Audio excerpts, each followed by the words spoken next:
Xo'p, men sizlarga o'tgan dars GitHub bilan ishlashni ham o'rgatib ketdim parallel. To'g'rimi? GitHub bilan ham ishladik. Gitga saqlashni nima keragi bor ekan o'zi? Men masalan har bitta qilgan ishimni saqlab ketaverdim-ku Gitga, to'g'rimi?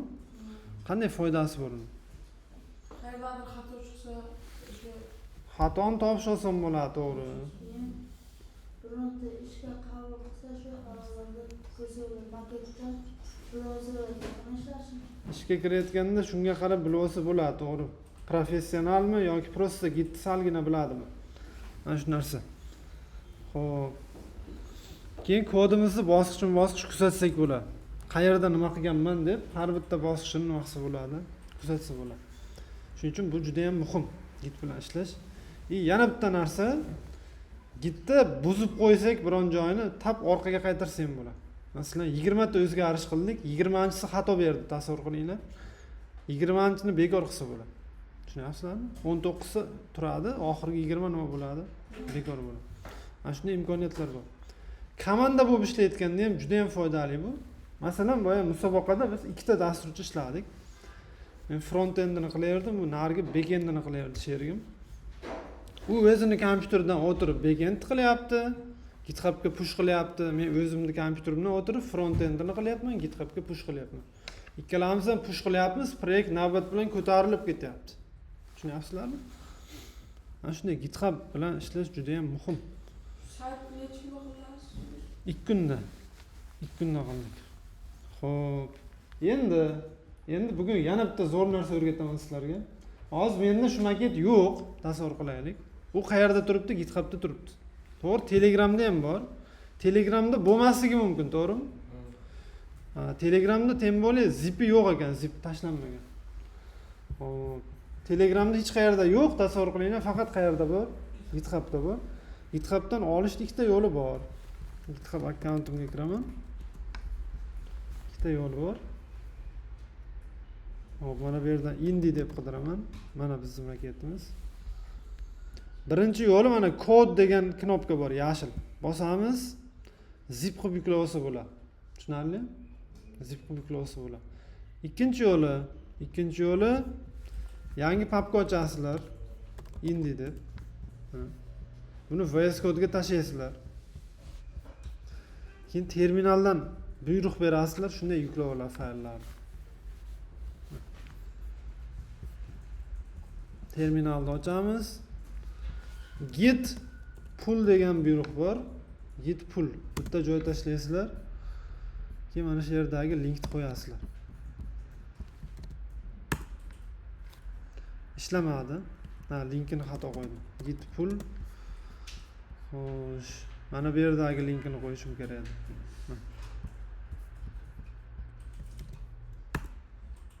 Ishlamayapti.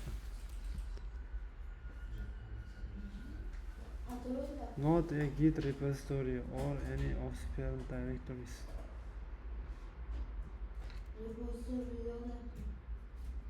Shunday deyapti. Nimaga unday xato beryapti?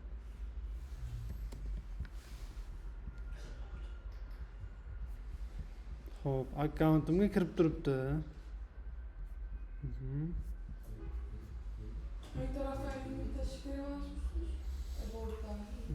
Yo'q. Mana shu bu linkini tashlashimiz kerak. Mana bu yerda bergan buyruqni olib ko'raylikchi. Ishlash kerak edi-ku, nimaga ishlamayapti?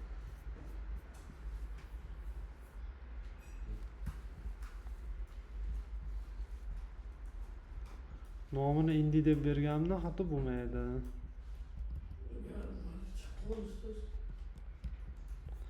Bu yo'q, bu mana GitHub xatosi emas.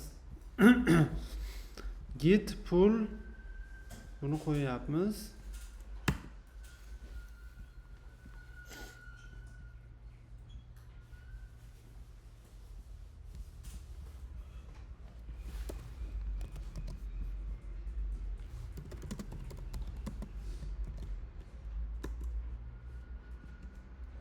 Olmayapti. Nimaga bunday bo'lyapti? Xo'p. Xatoni hozir qidiramiz. cloud deganiga kiramiz. Cloud. Shunday screenshot qilamiz. Tashlaymiz. Yozamiz. What is the problem? Muammo nimada deb so'raymiz.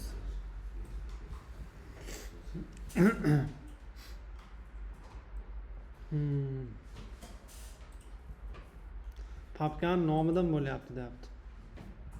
Ha, indidanmi? Papkaning nomidan. Chunki bu ham indi papkamizdan nima bo'lib turibdi? Indi shundan bo'lyapti, deyapti. Boshqacha nom beramiz. X deb nom beramiz masalan. X. Endi terminaldan qaytadan buyruq beramiz. Git pull.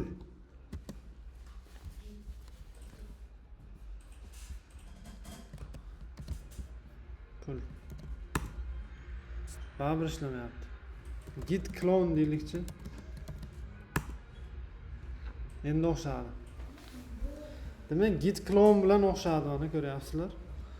Git clone deb yozdimda, mana bu yerda yana kopiya qilib oldim, ko'rdinglarmi? Shu tepadagi nimani? Linkini. Papkamizning nomi indi bo'lib turgani uchun o'xshamagan ekan. Endi ikkita papka bo'lib qolyapti. Chiqamiz. X ichidan indini olamiz. X bizga keragi yo'q. X ni o'chirib tashlaymiz. Endi indini o'zini tashlaymiz. Mana bu yerdan tekshirib ko'ramiz. Hamma narsa turibdimi? Turibdi-ya joyida. O'tgan narsaga qilganlarimiz hammasi turibdi. Hamma kommentlarimiz turibdi. Mana. Rasmlarni to'g'rilab olsak, nima deysizlar? Birinchi shundan boshlaylik. Rasmlarni qaranglar, juda ham katta joy egallab turibdi hozir. 12 megabaytni joy egallab turgandi. Hozir biz bunday qilamiz. Boya saytga kiramiz. tinypng mana ochiq turibdi. tinypng.com. Bosamiz buni ustiga. Keyin papkamizni topamiz. Mana. Hamma rasmlarni tanlaymiz. Faqat logoni tanlamaymiz. Chunki u SVG formatda, u kichraymaydi baribir. Qolgan hammasini tanlayman. PNGlar 26 ta ekanda. Hozir 20 tagacha oladi. Mana uni ham olmay turaylik bo'lmasa. 1 2 3 4 5. Demak 5 tani tashlab ketyapmiz, buni ham tashlab ketyapmiz. 20 tagacha oladi chunki. Open. Demak 20 tani birdan oladi, shunisi zo'r. Bepul.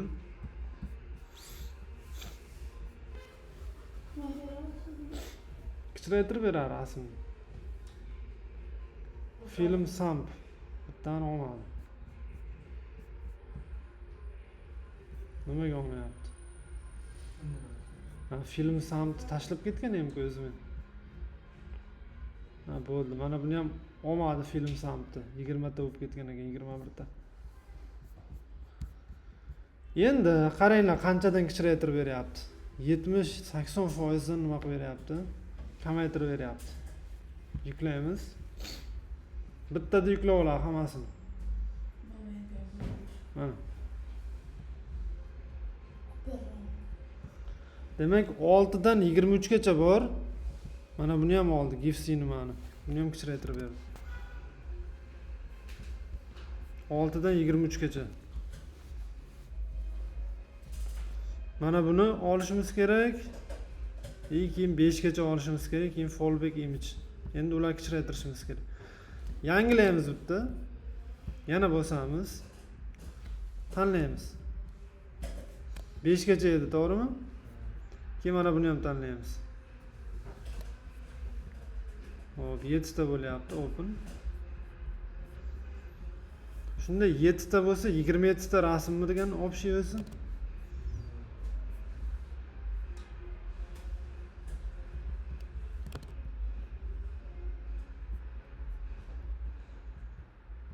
Hop, shu yerdan get info ni bossam 28 ta deyapti. Ha, logoni ham qo'shsak 28 ta to'g'ri. Endi bu images ichida hamma rasmni o'chiraman. Faqat logoni qoldiraman. Buni ham yuklab olaman. yuklandi. Endi nima qilamiz qaranglar. Xo'p. Mana bu birinchi yuklaganimiz edi. Buni ichidagi hammasini olib bu yoqqa tashlaymiz. Minusga. Tushdi. Mana bu ikkinchi yuklaganim. Bunun ichidagini ham hammasini olib bu yoqqa tashlaymiz. Hop. 28 ta rasm. Qaranglar 3.3 megabayt joy egallayapti. Bu qancha edi o'zi? 12 megabayt edi. Ancha kamaydi. Xotiradan egallaygan joy. Lekin rasmlar xiralashmaydi.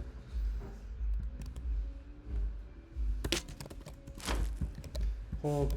Bo'ldi, ishni davom ettirsak bo'ladi. Bu yerda qaranglar, o'zgarishlar bo'ldi deyapti. Bitta ochib tekshirib ko'raylikchi, hech qaysi rasm buzilib qolmadi. Hammasi chiqyapti mana. Hech qanday xato yo'q. Buni saqlash kerak demak. Tinify images, ya'ni rasmlarni kichraytirdim deb saqlab qo'yaman. Bo'ldi, saqlandi. Endi davom etamiz.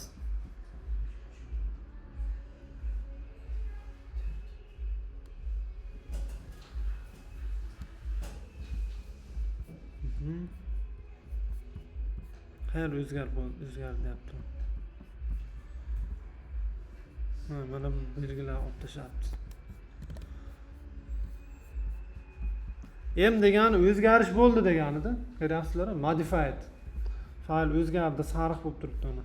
O'zgarishni saqla deb chiqarib turibdi. Xo'p, nima qilamiz birinchi? Keyinlar chiziqlarni nima qilamiz? Olib tashlaymiz.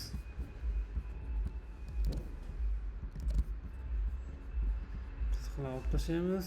Chap tomon tugagan. Mana bu joyni to'g'rilashimiz kerak ha. Hop.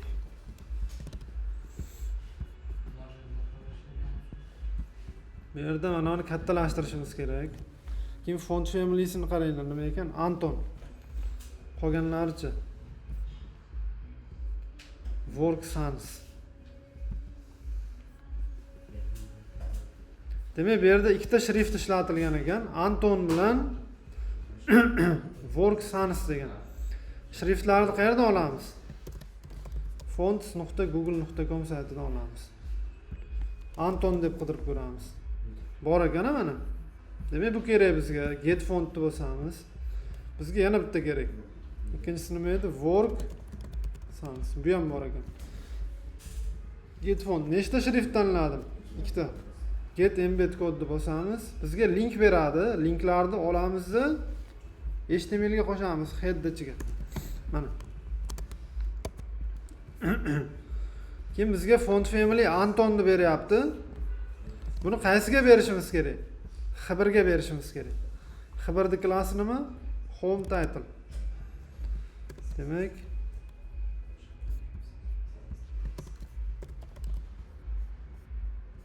home title deb yozamiz.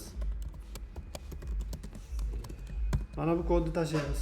Shunda xabarda shrift o'zgaradimi?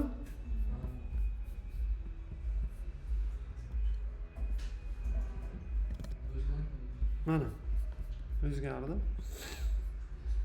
Mana ularni yopib tashlaylik. Shu yozuvlar saytini tashlab qo'ygan Guruhda bor. fonts.google.com. Hozir ham yana tashlab qo'yaman. Shriftini o'zgartirganmi o'zi kimdir oralayinda? Men o'zgartirdim. Bunikini-chi? Bunikini hech kim o'zgartirmagan, demak hech kim to'liq qilmagan ekanda u maketni. Bitta ham kishi to'liq qilmagan ekan oralayinda. Xo'p. Keyin yana bitta font family beryapti. Buni qayerga beramiz? Qayerga beramiz? Body'ga beramiz. Nima uchun? Hammasiga ta'sir qilishi uchun. Mana o'zgardimi shrift? Ana endi font familyni berib oldik. Mana uni font size'ini o'zgartirishimiz kerak. 80 ekan.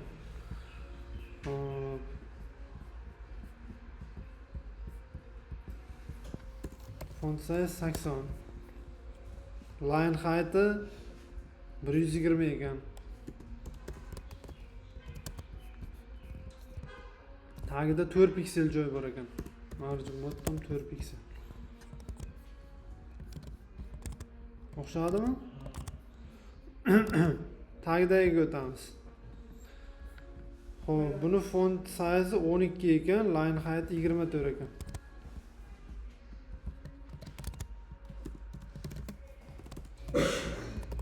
Line height 24. Tagida qancha joy bor? 20 piksel joy bor ekan. Qanday qilib ko'ryapman tagidagi joyni? Buni tanlab, altni bosib pastga yuryapman. Rangi boshqacharoq ekan.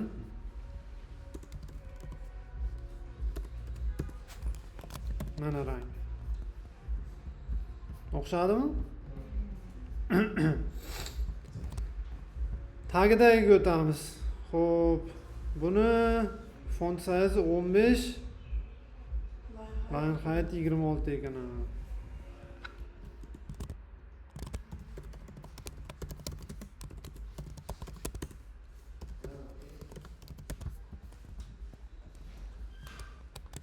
Mana. Sen böyle gel. Video hammasini o'rab turgan divga berganmiz shu yerda. Mana ular bitta divga o'rab o'tgan narsa bergan ekan. Har bittasiga berib o'tirgandan ko'ra nima qilgan yaxshi, bitta divga o'rab divga bergan yaxshi. Tagida qancha joy bor? 24 piksel joy bor.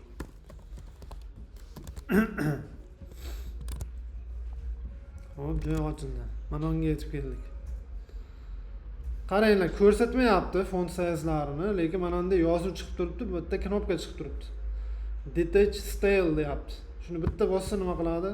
Ko'rsatadi.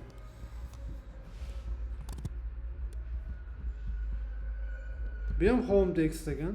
Bir xil bo'lsa kerak-da ikkalasi. Ha, bu 12 ekan. Line height ham boshqacha ekan, ha. Demak, bunga boshqacha klass berishimiz kerak. Home stuff. Shunday klass beraman.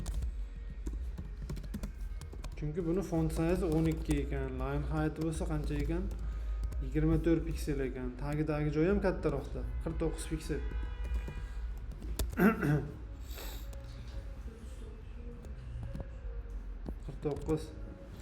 Mana. Endi bitta muammo bo'lyapti bu yerda. Buni videosi kichkinaroq ekan, ko'ryapsizlar? Qancha ekan? 278. Buni yo'li oson. Mana shuni o'ziga nima berib ketsak bo'ladi? Max videos 278 piksel. Tushunarli? Max 39 verdim. Ha. To'g'ri, 49 bo'lish kerak. Mana. Endi bizda yana bitta problema bor. Mana bu yerdagi joy kattaroq ko'ryapsizlar. 107 ekan. Biz qancha berganmiz? 46. Yo'li oson. Mana shu yerga 107 piksel deb yozsam, tagidagi joy qancha bo'ladi? 107 bo'ladi. Tepa 26, ikkita yonbosh 46, past necha bo'lyapti? 107. Endi o'xshadimi? Hech qanday height berganim yo'q, ko'ryapsizlar. Height kerak emas. Xuddi o'zidek bo'ldimi?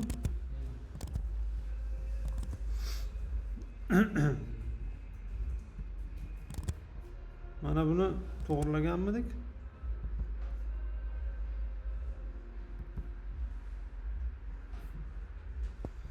Font size 15 ekan.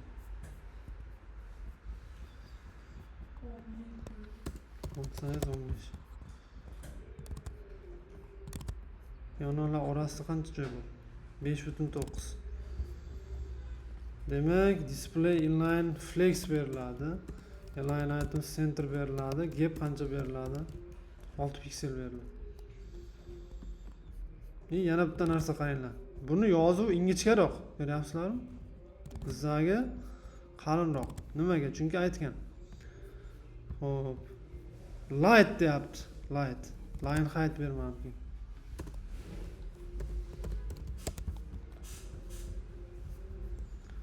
Light deyapti. Light degani yozuv ingichka degani. Ya'ni font weight'da har xil qiymatlari bor. Hozir ro'yxat chiqib keladi. Mana. Light necha ekan? 300. O'zini asl holati necha bo'ladi? 400 bo'ladi. Siz 400 turibdi hozir. Bu bo'lsa necha qil deyapti? 300 qil deyapti. Demek font weight berish kerak. Necha? 300. Ingichka bo'ldimi endi? Keyin yana qaysini light deganida? Bular regular. Mana bu ham light ekan. Demak, mana buni ham light qilishimiz kerak mana shu yozuv. Font weight 300. Ingichkalashdi, ko'rdingizmi?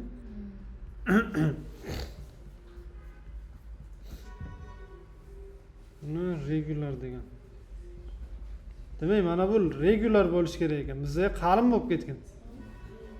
Bu ingichkaroq. Yo'l oson. Home title ga font weight berishimiz kerak.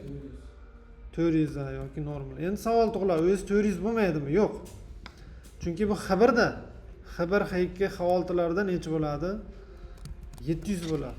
Biz hozir uni necha qilyapmiz? 400 qilyapmiz, tushunarli? 700 qalin deganida. Endi savol tug'iladi, baribir qalin bo'lib turibdi degan savol tug'iladi. Shrift shunday, shrift mana Anton degan shrift o'zi qanday shrift ekan? Qalin shrift ekan. Nechun shunday bo'lyapti? Mana endi o'zidek bo'ldi desak bo'ladi. Bitta muammo bor. Mana bu yerda joy bor qandaydir. Atrofida bu yerda joy yo'q. Bizda qaranglar. Sezyapsizlarmi? Qayerdan kelyapti bu joy? Border berganmiz. Adashmasam. Mana. Yo'q. Mana. Hammasini o'rab turganda nimaga divga o'tgan narsani bergan edik? Border bergan edik. Yo'qoldimi? Ana shunday. Demak, mayda-chuyda ishlari bor, ko'ryapsizlar. Mana shunday qilib ko'rib chiqib, to'g'rilab chiqish kerak. Xuddi o'zidek chiqishni xohlasizlar. Mana. Tepasi bo'ldi. Bu ham tugagan o'zi. Endi biz bu yerda saqlab qo'yishimiz kerak. Xo'p, fix bugs, xatolar to'g'rila. Change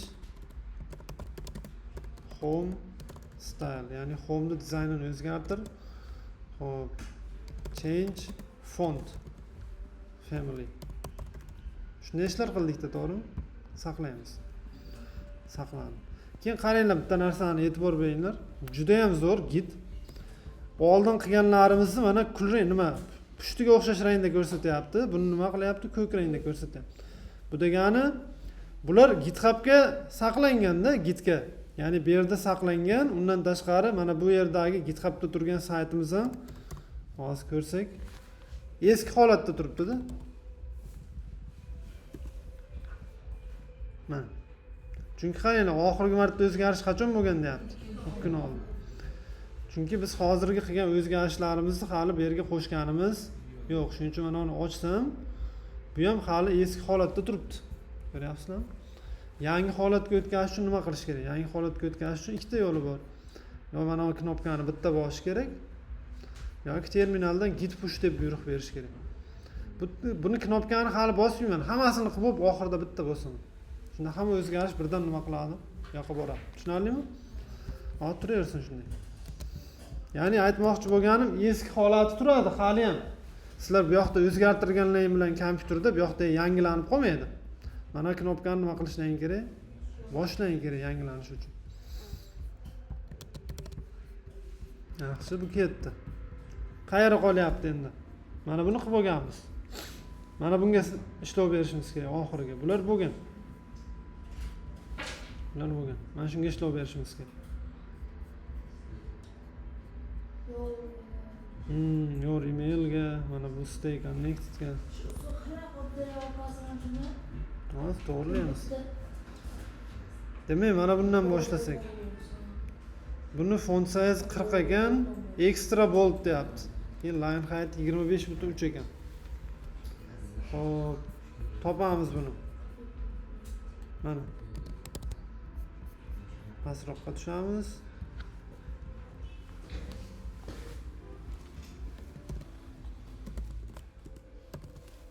Qirqmidi? Line height 25.3. Keyin font weight extra bold ekan, extra bold. Xo'sh.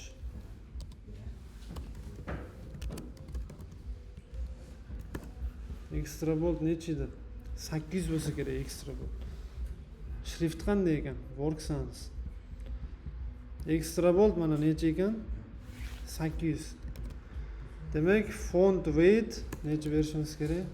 800 berishimiz kerak. Yanada qalin bo'ladi-da keyin. Tagidan joy ochish kerak. Qancha? 22 piksel. Hojildan. Mana bunga o'tamiz endi. Rangi oq ekan, oq deb ko'rsatyapti. Ingichka ekanda, ingichka qilish kerak ekan. Font weight'ini 300 qilish kerak, font size'ini 15 qilish kerak.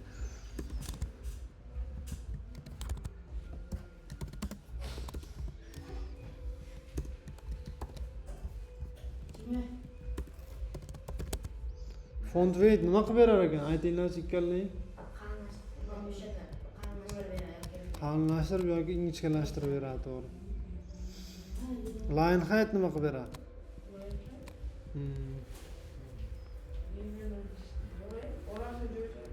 Yozuvlar orasidan joy ochadi. Xo'p. Mana. Endi bitta muammo bor, sezayotgan bo'lsalaring. Bu yerda masterpieces'dan keyin pastga tushib ketgan-a? Biz unday emas. Bu holatda nima qilamiz aytaymi? Masterpieces'dan keyin bitta nima qo'yib qo'yamiz? Biri degani pastga tushirib yubor degani, tushundingmi?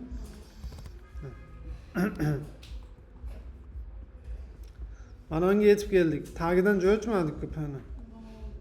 Line height 26, margin bottom 46.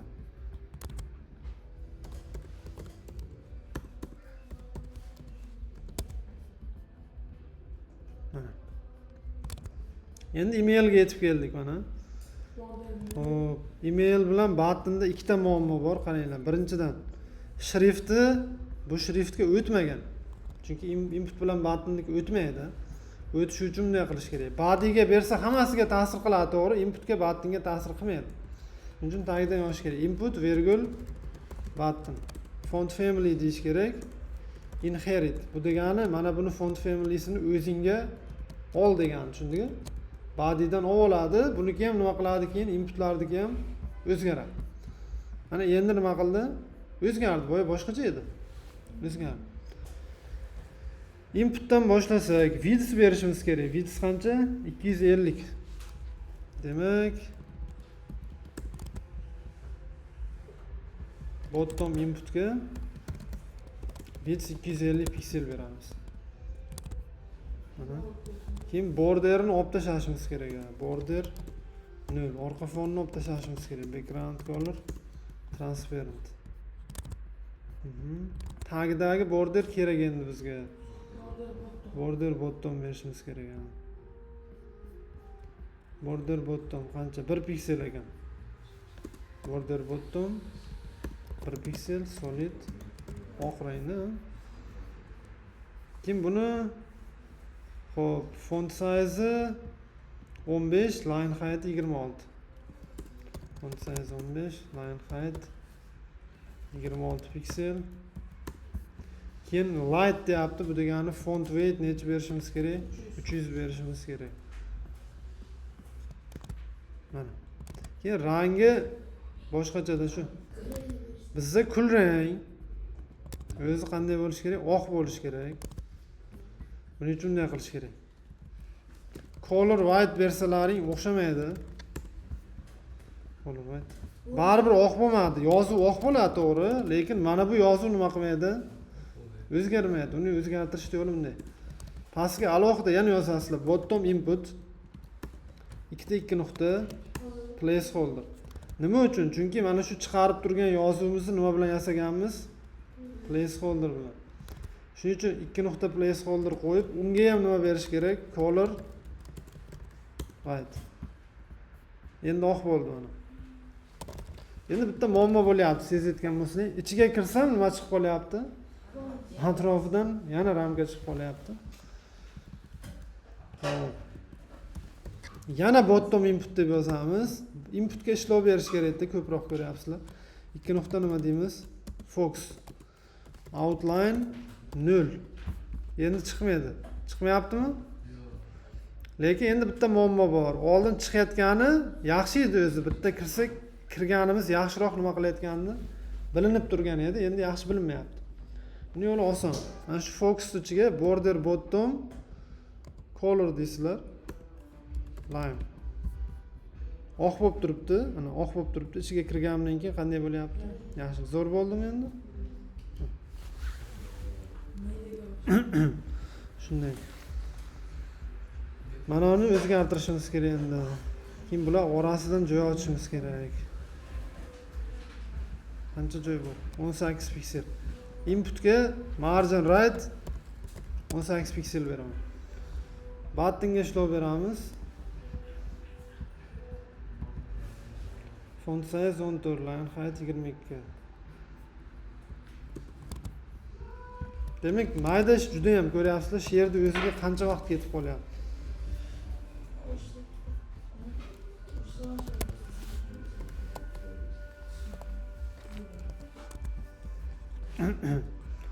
Padding berishimiz kerak. 4 ga 24.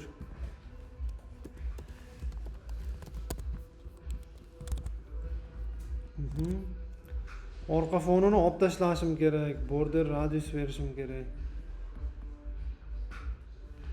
Border radiusini ko'rsatmayapti-ku eng qizig'i. Endi ko'rsatdi. Border radius 32 nechidir ekan? 33 beramiz. Orqa fonni olib tashlaymiz. Yozuv rangini oq qilamiz.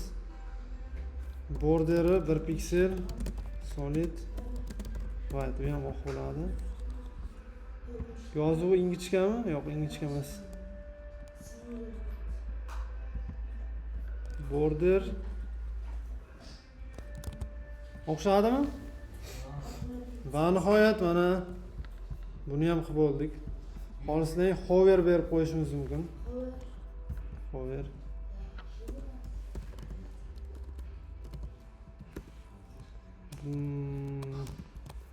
Bottom button 2 nuqta hover. Background color white. Color black.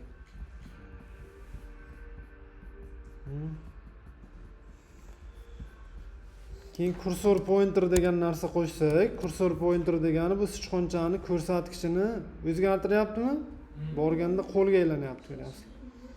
Keyin sekin o'zgarishini xohlaslaring ranglari nima qo'yish kerak? Transition 0.2 sekund all line. Mana. Mana.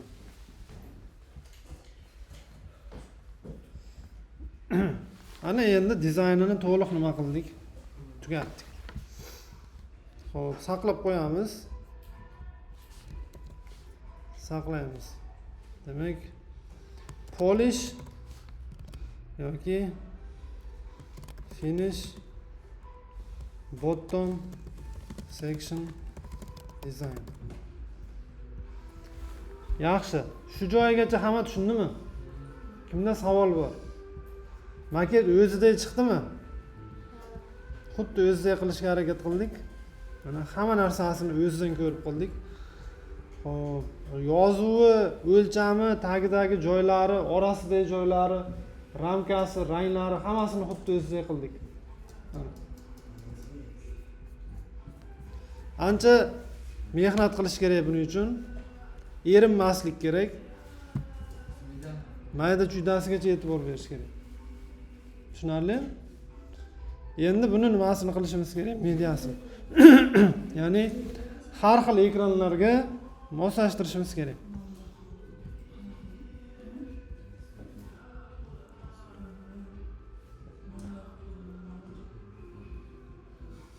Keyin yana bitta joyini to'g'rilashimiz kerak. To'g'rilash kerak emas, bitta qo'shimcha narsa o'rgatmoqchiman. Faqat div bilan ishladik biz. O'zi faqat div bilan ishlash kerak emas. Yangi teglar bor, shulardan foydalanish kerak. Footer, header. Demak, keyinlab o'zgartirib chiqamiz. Masalan, yonboshdagi qism bor-ku mana bu. Yonboshdagi qism uchun maxsus teg bor. Uni nomi aside. Aside.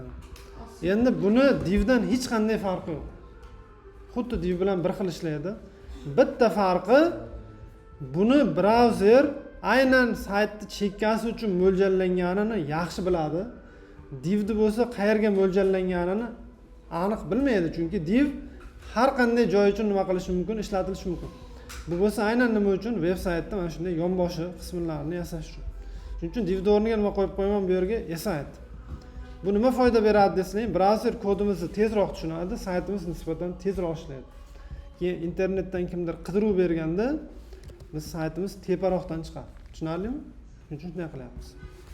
Xo'p, buni o'zgartirdik. Yana qayerda o'zgartirsak bo'ladi? Ular o'zgartirmaymiz, a button turaveradi. Mana bu ham div bo'lib turaveradi, hammasini o'ragan. Mana buni asosiy qismi-ku saytimizda, to'g'rimi? Mana shuni nima qilsak bo'ladi? Main qilsak bo'ladi. 15 tacha borda. Endi ana shu o'zi shu 5 ta 6 tasi ko'proq kerak bo'ladi. Mana buni ham div qilganmiz, home'da. Buni keyinlar nimaga o'zgartiramiz? Section. Keyin mana bu ham bitta bo'lim. Buni ham nimaga o'zgartiramiz? Section.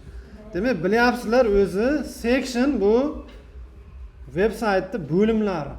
Masalan, mana bu bitta bo'lim-ku tepa. Buni bitta section qildim. Mana kinolar turgan joyda bitta yana alohida section qildim. Tushunyapsizlarmi? Endi oxiri buni ham section qilsa bo'ladi, lekin buning uchun maxsus yana bitta tag bor. Footer degan. Footer shu saytning oxiri degani. Tepasini header qilsa. O'zi sayt tepasini header qilsa ham bo'ladi. Mana buni header qilsa ham bo'ladi. Section o'rniga nima qo'ysak bo'ladi? Header. Mana bu header, bu section, bu nima bo'ldi? Footer. Bu hammasini o'rab turgan bularni main bo'ldi. Xo'p, yana nima qilsak bo'ladi? Headerning ichida div o'tiraversin. Article degan tag borda, keyin article. Bu yerda article kerak emas. Masalan, 10 ta kichkina div turgan bo'lsa, bitta divning ichida mana shu 10 ta kichkina divni article qilsa bo'ladi. Bu yerda article shart emas. Xohlasa ham bunday qilishingiz mumkin. Mana buni div o'rniga nima qo'ysak bo'ladi? Article. Oxirida ham footerning ichida div bor-ku. Mana shu div o'rniga nima qo'yaman? Article. Divlar ancha kamaydimi? Mana. Chunki faqat div qilaversa, brauzerga ham qiyin, dasturchining o'ziga ham qiyin. Shuning uchun ana shu taglardan nima qilish kerak? Foydalanish kerak. Bu taglar qanday o'rganib chiqsak bo'ladi degan savol tug'iladi. Shunday kirasizlar Cloudgami, ChatGPTgami. HTMLdagi asosiy semantik elementlarni qisqa va aniq qilib tushuntirib ber. Ha? Hammasini interaktiv tushunadi. Ketdi mana headerni o'zi o'rgatadi. Tushunarli? Hozir bunday qilamiz. Mana shuni tashib qo'yaman men sizlarga. Marka bormisiz? Mark degani ham bor. Adres. Demak mana qidiruv tizimlari uchun yaxshiroq deyapti. Kod o'qilishi, kodni boshqa dasturchilar yaxshiroq o'qiydi deyapti, tushunadi deyapti. Keyin nogironligi bor shaxslar uchun ham mana shu taglar nima deyapti? Yaxshiroq deyapti.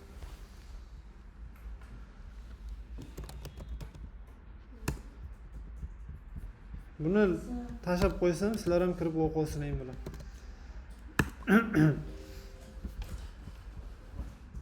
Xo'p. Ana endi mediasiga o'tamiz. Mediasini qilamiz. Xo'sh. Nima o'zgarish bo'lyapti ko'ramiz. Bu yerda mana rasmlar 4 tadan turib qolyapti. Boshqa joylari menimcha o'zgarayotgani yo'q. Bunisida 3 tadan turib qolyapti. Tagi o'zgaryapti. Tepasi ham o'zgaryapti. Demak, mana shundan boshlaylikchi ikkinchisidan.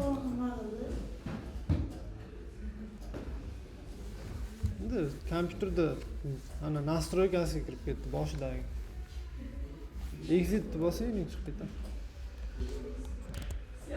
Endi davom ettiramiz. Vaqtimiz kam qolibdi. Ne sal yana o'tamiz. Kech kirdik-ku. Demak, birinchi media nechida o'zgarish kerak? 768 da. Ungacha hech qayer buzilmayaptimi ko'ramiz. Bular yaxshi turibdi, bu ham yaxshi turibdi. Mana bu yer buzilyapti. Ko'ryapsizlar? Demak, mana bu rasm tashqariga chiqib ketyapti. Qachon chiqyapti? Shuni topishimiz kerak. Qachon buzilyapti? Mana shu yerda buzilyapti dush. Nechida? 1015 da. Demak biz shu 1200 dami bitta nima yozishimiz kerak, 1150 dami media olishimiz kerak. Endi savol tug'iladi. Bu yerda bermagan-ku 1150 deb. Bu berish shart emas. Buzilyaptimi, nima qilish kerak? To'g'rilash kerak. 1150 ni to'g'rilaymiz.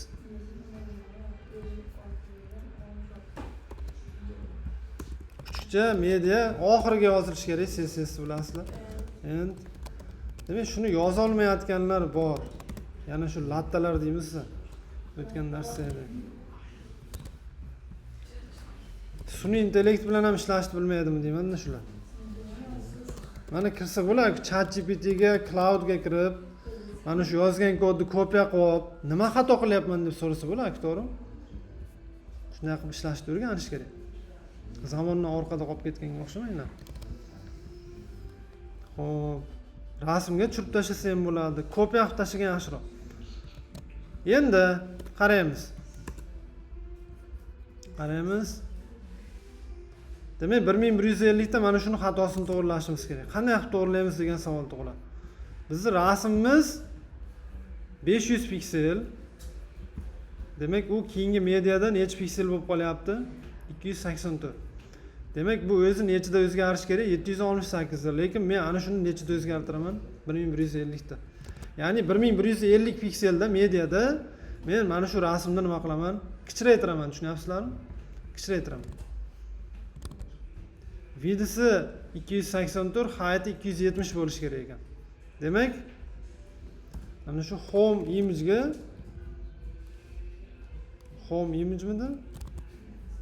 Yo'q, bottom image'dir. Bottom image'ga vidis bilan height beraman. 284 ga 270.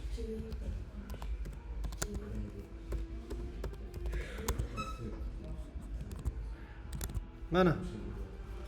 Endi sezgan bo'lsangiz, rasm buzildi. Cho'zilib qoldi. To'g'rilashni yo'l olsam, object fit cover. Chunki vidis bilan height ikkalasini ham bersa, rasm buziladi. Ana shuni to'g'rilash uchun bu kod beriladi. Mana. Rasm kichrayapti, yaxshi kichraytiramiz. Baribir xato bo'lyapti. Mayli, bu xato muammo emas. Keyingi media nechida bo'lishi kerak? 768. 768 gacha bu baribir buzilyapti. Nima uchun buzilyapti? Chunki mana bu yerda menimcha yozuvlar ham kichrayganda. Yozuvlar ham kichragan. Kichragan ekan. Demak, mana shu mediani ichiga yana kod yozamiz. Bottom title font size 30 bo'lishi kerak ekan. Hop. Yozuvni font size 11 bo'lishi kerak ekan.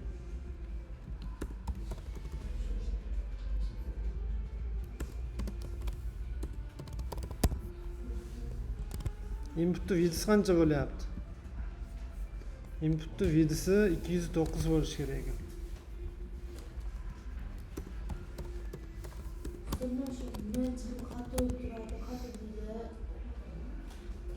Qaysi? Xato deganimiz o'zgarish qildingiz, saqlamadingiz degan. Xato emas. Xo'p, endi ko'raylikchi. Endi yaxshi. Ana endi 768 dan nima qilsak bo'ladi? Media yozsak bo'ladi. 768 gacha hech narsa o'zgargani yo'q, buzilgani yo'q boshqalar. Gridda olasiz. Demak, 768 ni mana bu ko'rinishga o'tkazishimiz kerak. Rasmga video kerak. 768. Demak, bular 4 tadan turish kerak ekan. Bizda hozir 6 tadan turibdi. Demak, postersga grid berilgan bilasizlar. Nuqta postersga grid template columns beraman. Repeat 3,1 fer bu degan bitta qatorda 3 ta tursin degan. To'g'rimi? Mana. Keyin atrofidagi joy o'zgarmaganmi? 33. 4 tadan, to'g'ri, 3 tadan emas. 4 tadan. Atrofidagi joy 33 bo'lib qolyapti. 59 ga 33. Demak, paddingni o'zgartirishim kerak. Bizda qaranglar, 81 ga 49 bo'lib turibdi.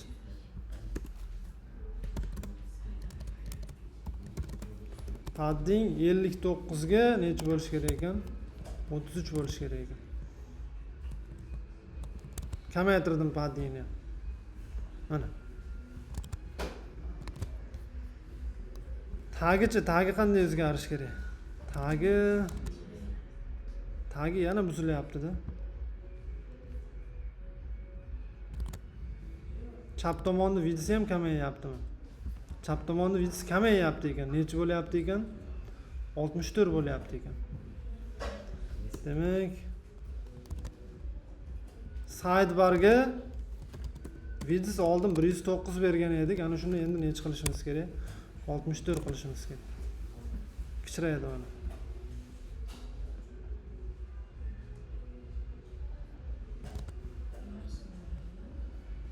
Padding ham o'zgarayotgandir, 19 ga 16.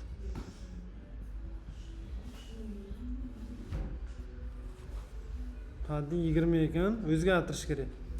Padding 19 ga 16 qilishimiz kerak. Mana. Yaxshi. Tepada nima o'zgarish bo'lyapti?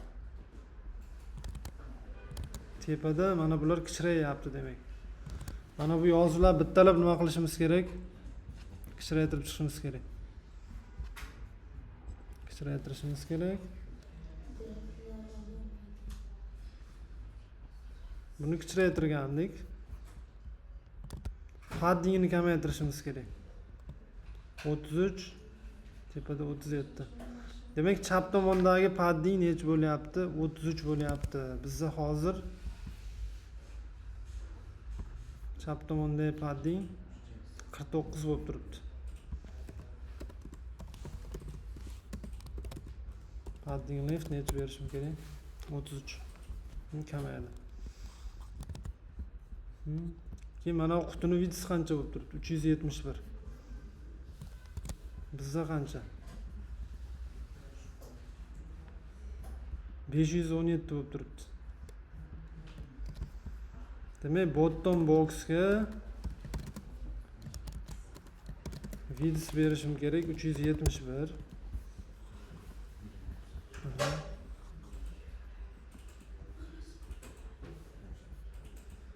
Keyin mana shu rasm kichrayadigan qilib qo'yishim kerak-da.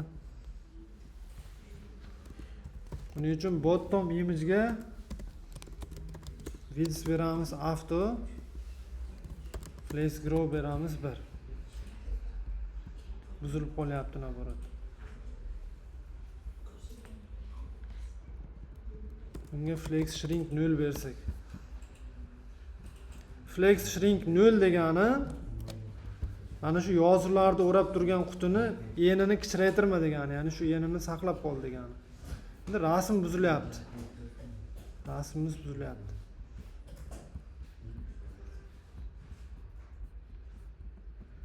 Videos avto berganim uchun buzilyapti. 100% bersa. Chiqib ketyapti. Max videos 100% berilgan, baribir.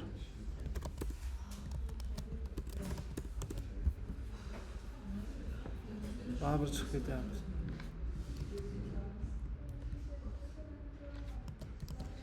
Demak, buni yo'li oson, bunday qilamiz.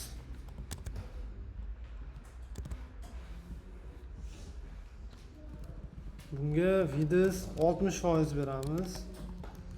Rasmga vidiz 40% beramiz. Foizda bersak chiqib keta olmaydi-da tashqariga. Yani. Ko'rdilar-ku, mana bu ikkitani vidisini nimaga o'tkazdim? Foizga o'tkazdim.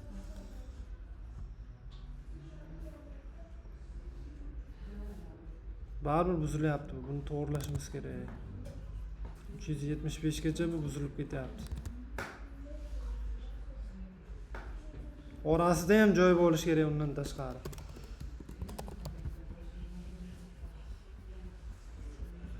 Demak, bunday qilamiz. Yozuvlar o'rab turganda 70% qilaman, rasmda 30% qilaman. Rasmni yanada kichraytirib tashladim.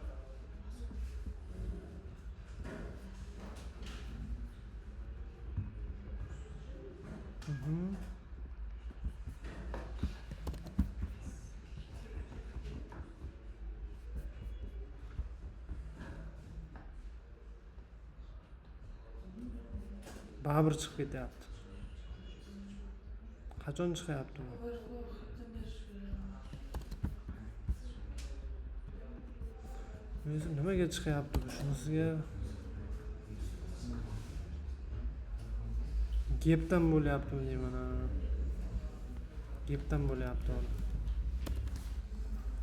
65 32 gap bermaymiz, gap buzyapti, ko'ryapsizlar. Bundan uni o'rniga nima berish kerak? Justify content space between. Yana endi tashqariga chiqmayapti. Endi yaxshi.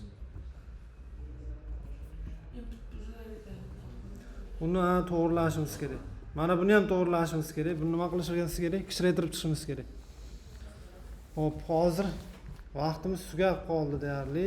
Shuning uchun she'rni to'xtatamiz. Yana davom ettirar ekanmiz buni. Xo'sh.